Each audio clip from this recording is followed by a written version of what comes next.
और राजनीतिक खबर की, पूर्वांचल के एक ऐसे नेता की जो उत्तर प्रदेश में राजा के नाम से जाने जाते हैं।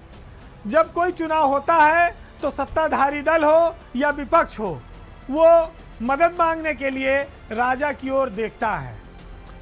हालांकि जब राजा के मांगने का वक्त आता है तो कई बार वो मांग नहीं पाते और कई बार उनसे सहयोग लेने वाले लोग उनको कुछ लौटा के देने की इच्छा भी नहीं रखते।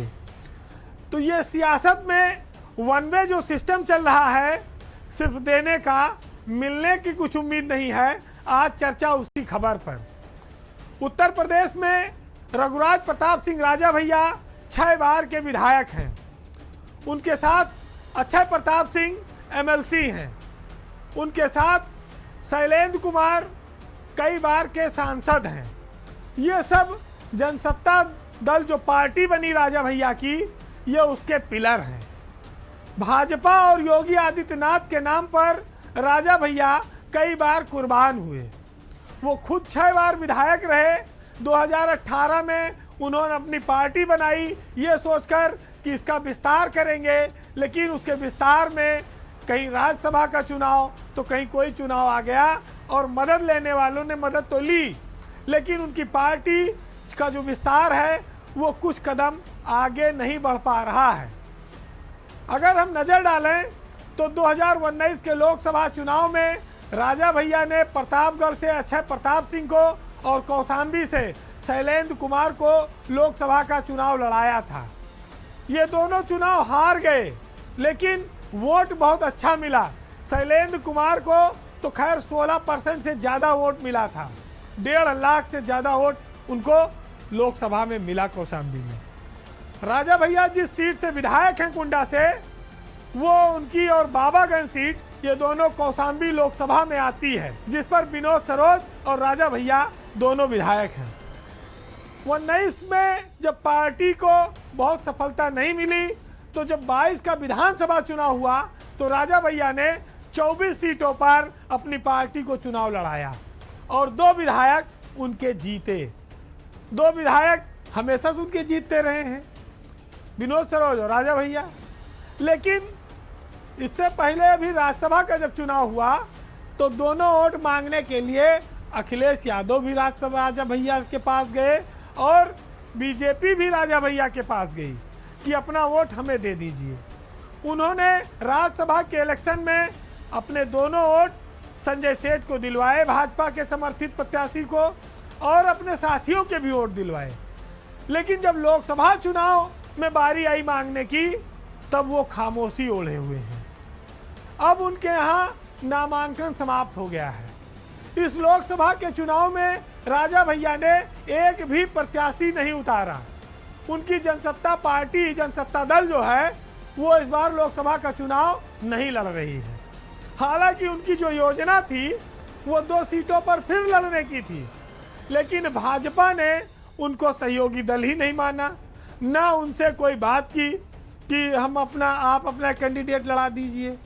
राजभर को तो दे दिया 1 सीट, लेकिन राजा भैया को भाजपा की ओर से एक भी सीट नहीं मिली।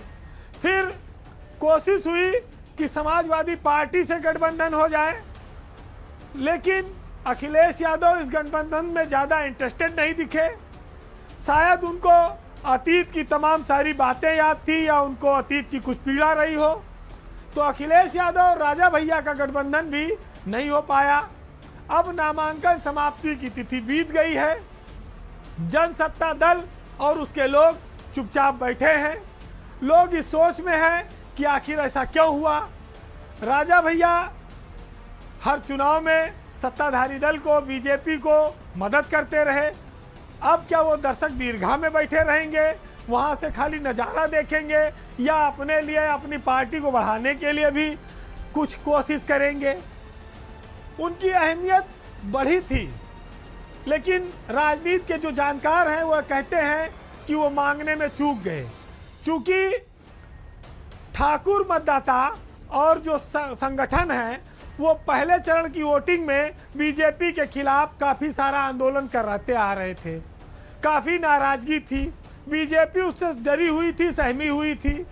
अगर राजा डिमांड करते तो शायद बीजेपी उनको कौशाम्बी या प्रतापगढ़ में एक आध लोकसभा की सीट देती या 2 भी दे सकती थी, और ठाकुर मतदाताओं को राजा के बहाने वो एक बड़ा मैसेज भी दे सकती थी। लेकिन ऐसा हो नहीं पाया, तस्वीर बदल नहीं पाई। अब सूरत हाल ये है कि राजा लोकसभा के चुनाव में मूक दर्शक की तरह है। दूसरा एक और एंगल बनता था, राजा भैया चाहते तो सपा से भी गठबंधन हो सकता था, लेकिन कितनी सीटें चाहती थी?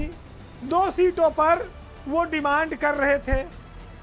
इसके पीछे बाधा सिर्फ ये बना कि राज्यसभा के चुनाव में बातचीत होने के बाद भी वो भाजपा को वोट दे आए थे। अखिलेश यादव को शायद ये लगा कि राजा भैया इस बार भी उनसे फायदा लेकर कहीं फिर बाद में भाजपा के साथ न चले जाएं, तो इससे अच्छा है कि इनसे गठबंधन न करो। यानी कि जिसके साथ हम थे उससे हम कुछ मांग नहीं पाए, और जिसके खिलाफ हम थे, जिससे मिलने की उम्मीद थी, वहाँ हम गठबंधन कर नहीं पाए। जो गुर्राता है, जो अलग रुख अख्तियार करता है, वो कई बार बहुत कुछ पा भी जाता है, कई बार नुकसान में भी रहता है। राजा शायद ये मौका चूक गए। चूक शायद समाजवादी पार्टी भी गई। अगर वो राजा को अपने साथ मिला लेती तो अखिलेश यादव पर जो ठाकुरों के विरोध का एक ठप्पा लगता है, जो कुंडा में उन्होंने कुंडी बंद करने वाला बयान दे दिया था, वो भी मिट जाता और ठाकुरों के बीच एक उनका मैसेज जाता कि राजा अखिलेश के साथ आ गए हैं।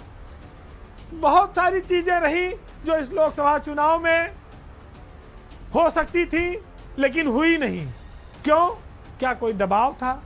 क्या कोई डर था? या कोई अहम का टकराव था? या कोई मजबूरी थी?